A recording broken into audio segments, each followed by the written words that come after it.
রাজধানীর নয়াপল্টন এলাকায় স্কুলে শিশু নির্যাতনের ঘটনায় স্কুলের ব্যবস্থাপক পবিত্র কুমার বড়ুয়াকে গ্রেফতার করেছে পুলিশ। শুক্রবার ভোরে মিরপুর এলাকার একটি বাসা থেকে পল্টন থানার পুলিশ পবিত্র কুমার বড়ুয়াকে গ্রেফতার করে। এদিকে পবিত্র বড়ুয়াকে 5 দিনের রিমান্ড আবেদন করলে তাকে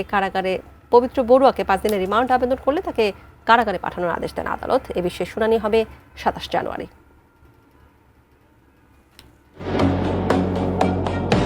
18 জানুয়ারি নয়াপল্টন এলাকার মসজিদ রোডে শারমিন একাডেমি নামের একটি স্কুলে একটি শিশুকে নির্যাতন করা হয়। শিশুটি স্কুলে প্লে শ্রেণীতে পড়ত। তার বয়স 4 বছরের কম।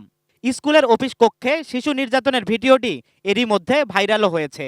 ভিডিও ফুটেজে থাকা নারীটি শারমিন একাডেমির প্রতিষ্ঠাতা প্রধান শিক্ষক শারমিন জাহান এবং পুরুষ হলেন স্কুলের ব্যবস্থাপক পবিত্র কুমার। নির্যাতনের এই ঘটনায় ট্রমার মধ্যে আছে শিশুটির পরিবার। ও আসলে মানসিকভাবে অনেক ট্রমার ভিতরে আছে, শারীরিকভাবেও বেশ কিছুটা অসুস্থ।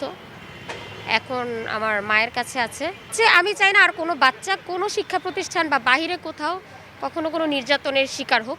এখন এটা আইনের বিষয়, আইন যেভাবে সুষ্ঠুভাবে বিচার করে। স্কুলে শিশু নির্যাতনের ঘটনায় বৃহস্পতিবার রাজধানীর পল্টন মডেল থানায় মামলা করেন তার মা।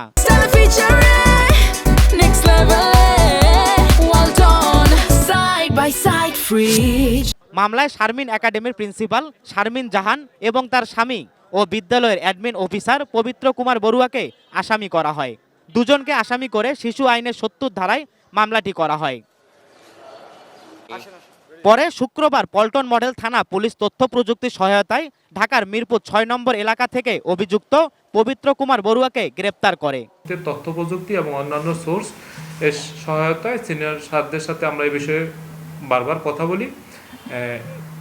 এক পর্যায়ে আমরা ভোর রাতে এই ঘটনা যে মূল হোতা 1 নং আসামি পবিত্র কুমার বড়ুয়াকে আমরা মিরপুর থেকে আটক করতে সমর্থ হই।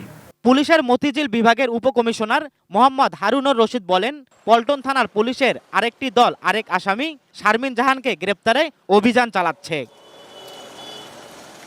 তৌফিক হাসান তুহাদ, এটিএন নিউজ, ঢাকা।